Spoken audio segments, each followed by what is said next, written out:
What do you do when you're doing everything to care for an aging parent and your siblings just don't get it? That's one of the questions we're going to tackle today in Caregiver Support Live. Hey everyone, I'm Denise Brown. My co host is Jennifer Ritchie. Hi, Jennifer. Hi, happy Friday. Happy Friday. We get together on the first Friday of every month at noon Eastern Time, live if you ever want to join us. And we tackle questions that family caregivers ask. Sometimes the questions come directly to us, sometimes we find them online in advice columns, on Reddit, in Facebook groups, and we do what we can to offer insights and suggestions that can help. We've got two questions today, so let's start with the first one. Here we go. Here's what the letter writer wrote. About 10 years ago, I became the primary caregiver for our mother, even though there are 5 other siblings scattered throughout the country. She resides at a high-level assisted living facility nearby, is a healthy 99, but has some significant dementia. I visit 1 or 2 times a week and take her to all her medical appointments and out for lunch. I arrange FaceTime and phone calls with my siblings because mom wants to see or talk to them. I'm also responsible for her finances, which makes me quite anxious. I enjoy my mother. She's great. My issue is with the other siblings. I write them emails with information on how our mother is doing and how difficult and complex the transition to Medicaid was. Rarely do they reply to the emails. Every now and then I get an email reply to all that says, "Once again, thanks for taking care of everything." I wrote an email to 2 of my closer siblings asking them to please model thank you emails for the others. I asked them to reply to my next email update with something like, "We know this is difficult and takes a lot of your time, and we really appreciate it." I asked for the words I wanted to hear back. What I got back from one was basically, "Yeah, we'll do all that when this is over." Whatever that means, I was furious. Very few words of appreciation, and of course, nothing from the other 3. I will continue to care for my mom, but I'm ready to cut the siblings all off. I'm feeling used and abused, and they can't even do what I ask of them when I need it. They all will get equal shares of the small inheritance I made sure there will be as well. What do I do with this anger? Or how do I get what I need from others? Oh, The good okay. So one. yeah, this is a good one. Okay. And I think what's interesting is there's a couple concerns. How do I Hmm. get what I need? And what do I do about the future relationship with my siblings? Yeah. What do you think, Jennifer? Well, obviously, this person is feeling underappreciated. That's the big theme here. And I don't know much, but what I know is that people who have not cared for their parents don't get it. They just don't. And to no fault of their own. They just haven't done it. And um, so, of course, this person is wanting to be appreciated. And on the other hand, of course, the siblings are not understanding all that I'm going to assume this is a woman that she does. Um, it is unclear to me what she has asked for other than those emails. So she's expressing that she's asked them to do things and they haven't done them. But the only one that we have here is, you know, modeling these thank you emails, which, you know, more power to her for asking for that. But they don't, we can't make people do anything that they don't want to do. So, and the fact that they responded the way that they did, I feel like proves my point that they don't get it. So, what does she do with this anger? Well, she clearly needs support, and she's not going to get it from her siblings as things stand right now. My first suggestion, if I was working with this person, is, what have you asked of them? What have they said? Not what you think they said. What did they say? Because she's already angry, so she's going to, that filter is there. Um, have you really asked for help? And quite honestly, do you want the help or do you just want to thank you? Because she may not actually want help with it. She may just want a, hey, you're doing a lot. We really appreciate it. Um, so yeah, I mean, my initial thoughts are, should she cut them all off? No. I mean, that's my initial thing. I think that's going to make her feel more alone. Um, I think there are steps to take before she gets to that point. Um, as far as how does she get what she needs from others, you know, she's asked for it, we think, but I don't really know that she's asked for it. Um, so that, like I said, my first suggestion would be, what has she actually done, and has she really asked? And then what other support does she have? So those are my initial thoughts. What do you think? I think she's making it look easy. So, which is your point Mm. about they don't get it. They don't get how hard it is. Uh, uh, that application to get her mom on Medicaid, I mean, kudos to you for the the energy, the tenacity, and the grit it takes to do that.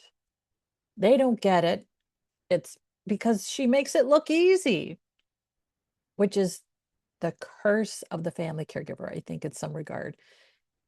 Because it looks so easy, because of how you do it, it's hard for people to see the hardship below it. So it strikes me that she wants to be seen. And she's feeling used and abused. So she feels like her siblings are taking advantage of her. She has stepped up. She's doing all this that makes their life easier. And yet they can't thank her for it. And I loved that she actually gave them words of support she'd like to hear. We teach that actually in our caregiving facilitator training, to think about how can you add that into your support group so that support group members receive words of support from others in that support group so you can take it out into your world. So it's interesting that she did it and it didn't work for her, which I think is just awful. So here's the part that's important to note. She asked for what she wanted. She was really specific about it and they couldn't even give that to her. So there's that, oh my gosh, of course she's going to be angry about that. She just asked for a really simple statement and they couldn't even bother to do that for her, which then makes sense that she's like, forget these people, forget it. I get that. So I think it's okay to take a break from the siblings. Here's the other part that's important to note. Her mom values these relationships. So she spends time ensuring her mom is still connected to these relationships. That's part of caregiving. So she's gritting her teeth to make it possible for her mom to enjoy these relationships when she herself receives no joy from these relationships, which makes it even harder. So we think about caregiving fatigues. Compassion fatigue is an umbrella term. We want to get specific about what wears us out. What she's going through are different fatigues. So she's tired of being gracious. She is being gracious every time she makes a FaceTime phone call or a FaceTime call happen between her mom and a sibling. She's grit her teeth and being like, Mom, here's Susie. This is so great. And inside she's thinking, that's Susie. Ugh. So she's tired of being gracious. She's tired of cooperating because what she's doing requires her to cooperate with siblings who will not cooperate back with her. She is tired of being angry and she's got a lot to be angry about. She's tired of coping and she's tired of supporting. So it makes sense when you think about all these fatigues, and there's more. That's really just like the most prevalent, I would say, in her situation. She still has to keep doing it. She still is helping her mom. Now, she does have joy in her relationship with her mom. Thank goodness. Thank goodness. So, this is a tough one because I get why she thinks I don't want to have a relationship with these people. Like, what the heck? What the heck? Mm. It's okay for her to take a break from them while continuing that her mom has a relationship with them. So, it's not a full break. I get that. And I think she's also okay to really think through, what does my life look like without them in my life? And it's okay to think through that. She doesn't have to make a decision about it. She can continue to process it. What does it look like if my life does not include them? And it could be that she says, well, for now, this is temporary. I'm going to continue the relationship with them because our mom is alive. And I'll allow myself to rethink that after our mom dies. Yeah. It's the lack of choice. I think the other part of this too is she really doesn't feel like she has a choice. She's doing all this for her mom. And the siblings have a lot more choice in this situation. Their choice is they just pick up the FaceTime once a week, but that's it. And it's also hard when you feel like you don't have a choice. She does have a choice about spending time with her mom. And so that is a good thing. But that Medicaid application, like that's a system requirement that she did to ensure her mom continues to receive good quality care. That's an that's a terrible experience to have to go through that. And yet she did it. She did it to make sure that her mom is well taken care of. What's so interesting is you made such a good point where she's making it look easy. And honestly, when I first read this, I was like, "Oh, she only visits once or two, one or two times a week, takes her to medical appointments, out to lunch. That doesn't seem too bad." Because my perception of caregiving was 24/7 live in. Yeah, that was what I went through. So I was like, God, that sounds like easy peasy. You know what I mean? And you've done the Medicaid thing. I've never done that. So you had a different perception of that, and so as I'm thinking through that, I'm like, every sibling has their own perception of what she's doing or what she's not doing.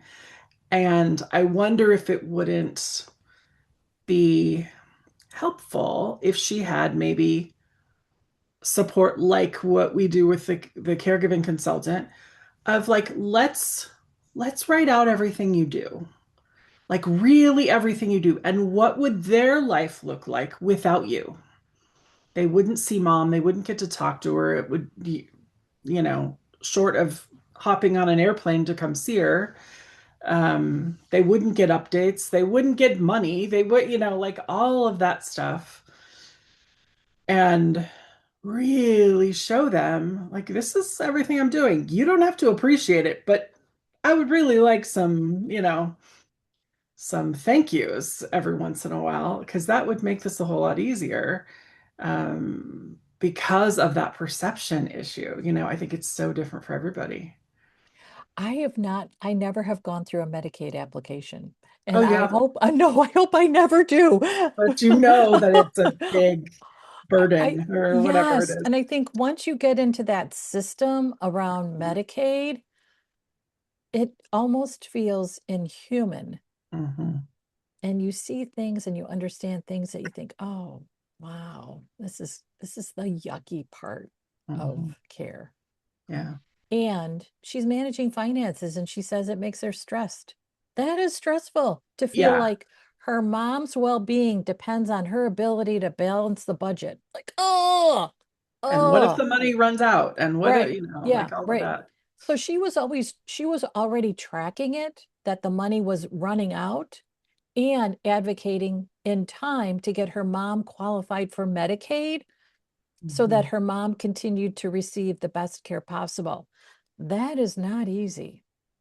That takes a lot of attention, diligence, and detail orientation. You have to be detailed about that.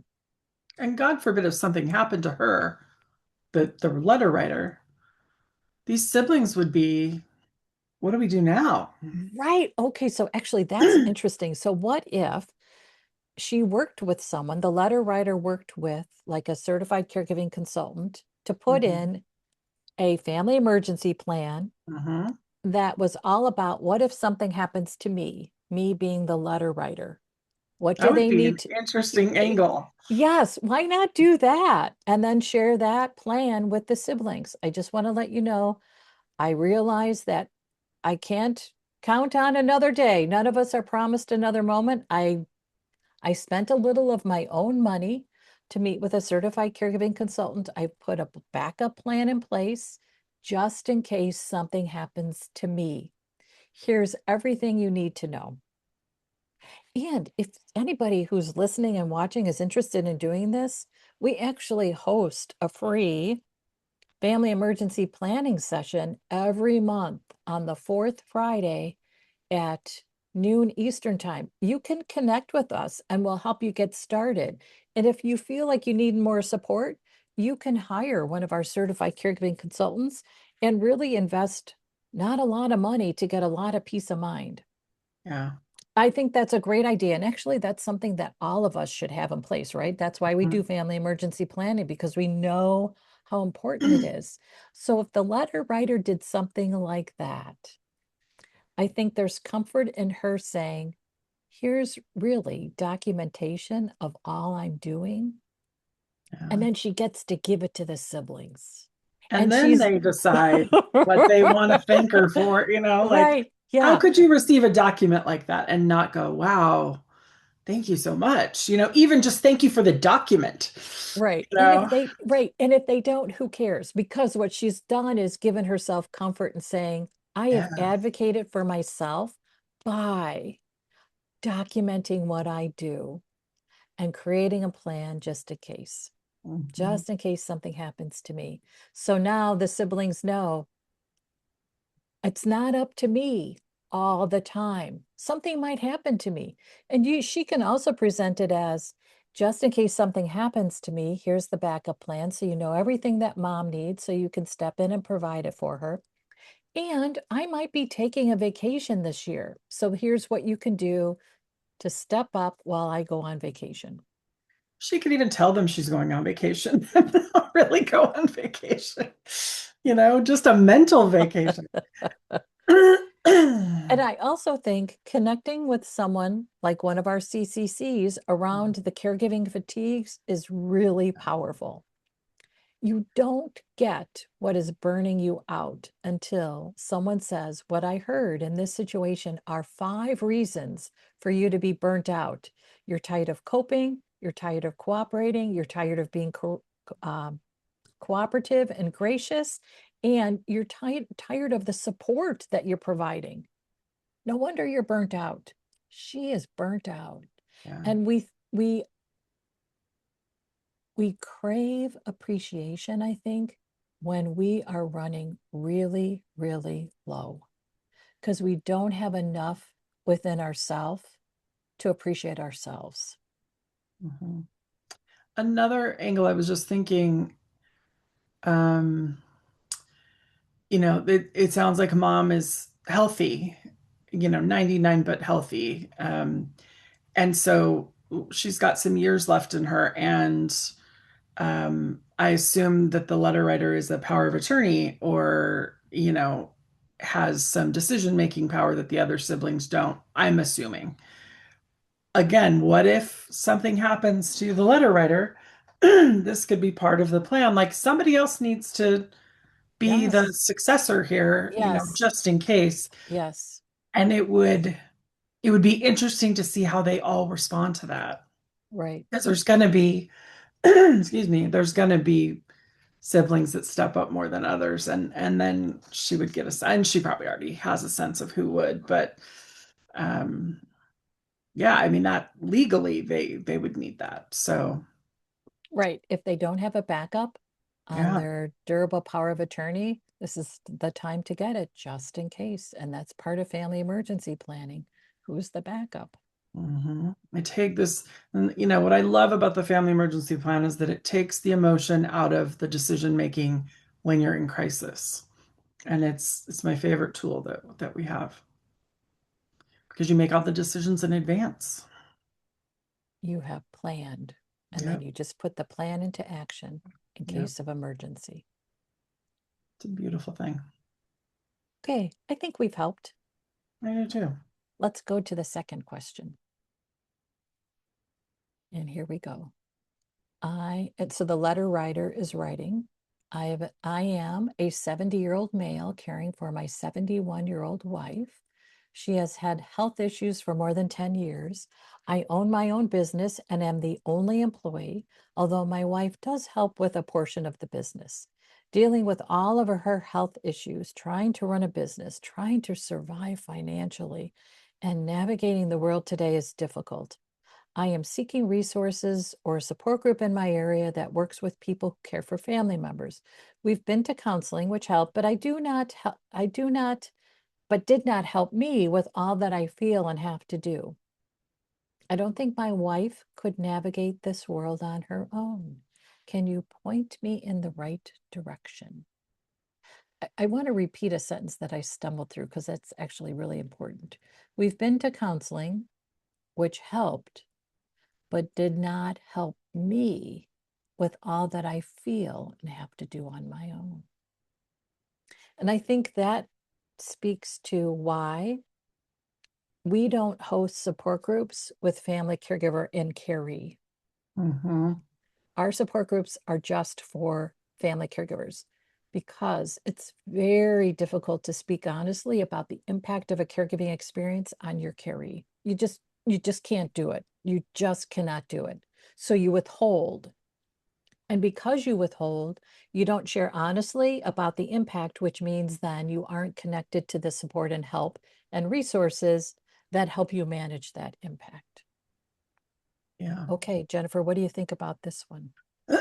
First of all, bravo to him for reaching out because one, he's a man, and I'm not going to stereotype, but I am because men don't like to reach out for help. And the fact that he is doing that is amazing. Um, I think this is a simple answer in words, but not simple to do. There are lots of resources, and depending on the area you're in, he could go to the area agency on aging. He could go to his local church. I know some caregiving groups there. He could go, talk to his local hospital to see if they host any. Um, I mean, just a Google search, I'm sure would, you know, what is it? Like meetups, things like that. To actually reach out and do that, though, to walk into a room with a bunch of strangers and sit down and tell your story is not as easy, and it's much easier to walk into a counseling office with one person. So, you know, it sounds like he's ready for that, though. It sounds like he needs that, and um, he he needs, like you said, he needs that individualized support that and acknowledgement, I think, of everything that he's doing. We're not like selling our services today, but I feel like we should bring up that like there are services that we provide that would be perfect for this. Get yourself a supportive person like a consultant who or a listener or someone who can just hear you and again so you can feel seen like you said about the other one. um, so that would be my suggestion without knowing more information. So I liked this question because I have a small business and I Mhm. ran my small business when I was caring for my parents. And I just want to let you know it was a nightmare. I'm almost thinking about crying just thinking about what it was like. It Yeah, was so hard. It was so hard because you worry about the money. You always worry about the money in a caregiving situation. I think I worried about not being able to pay my rent. I worried about, I just, so I was worrying about all that without worrying my parents and just pretending, oh yeah, everything's fine. But I was like, oh my gosh, rent is due today. What am I going to do? Because so much of my time was spent managing caregiving. It's hard. It's hard. And you Yeah. really worry about the spread. Caregiving impacts you, and you worry about the spread then to your clients. You don't want to be a no-show for a client. You don't want to drop the ball on a project. You don't want to say no to an opportunity that could help your business scale. And you think so carefully about all of that. How do I remain professional, show up in the best way possible for my clients while I'm having a terrible time with my parents? I actually did create a program that's special for solo entrepreneurs in a caregiving situation. We actually have a private group on Caring Our Way. And there's some specialized resources that help you with financial planning, as well as messages you can use to alert clients if you're managing a caregiving responsibility, a caregiving crisis, and you'll be out of pocket for a certain period of time. So it just equips you with how do you manage this impact with tools like, okay, here's my budget, here's what I need to do, here are my priorities, and then here's caregiving. So you feel like it's not so out of control for you, because it oftentimes feels completely out of control.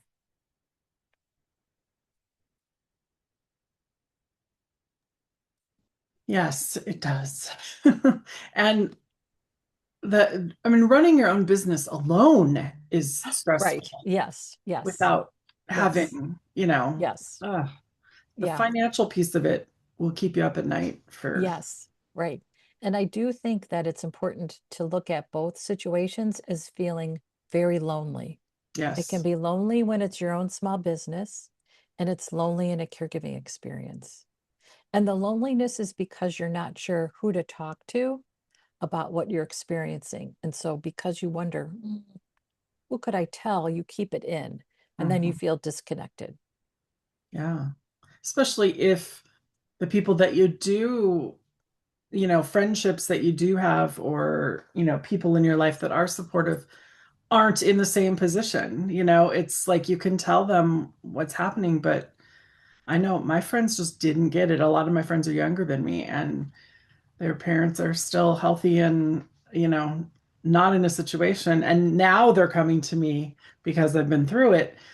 But they just didn't get it.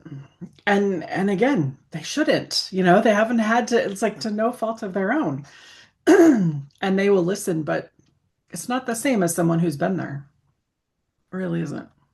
And when you are the sole employee, you Yes. are carrying the weight of making the business work.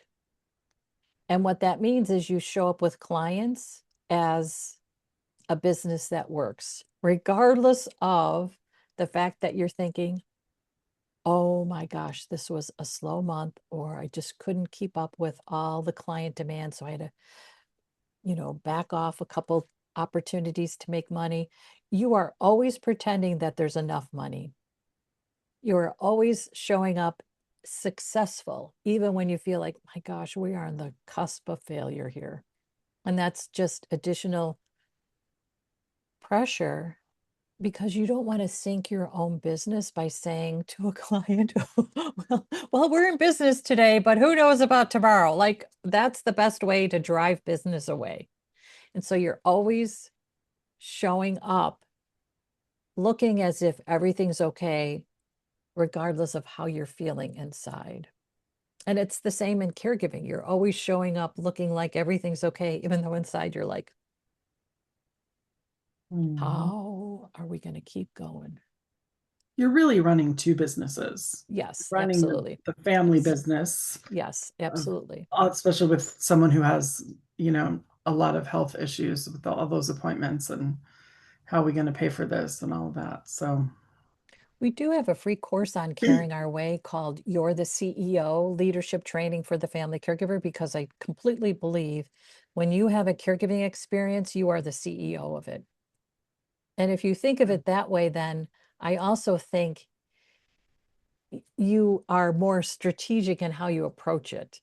which actually could also help our first letter writer. If she Mhm. saw herself as the CEO of this, because she actually is the CEO of it, I think it would empower her to do things and look at things and feel differently about things. Like if she thought, I'm the CEO, and those siblings are my employees, what am I going to delegate to them? Maybe that would help her feel a little better. Mhm. I had siblings who are very nice people, but they never, and you think, really never? They never called me and said, how are you? What can I help with? Never.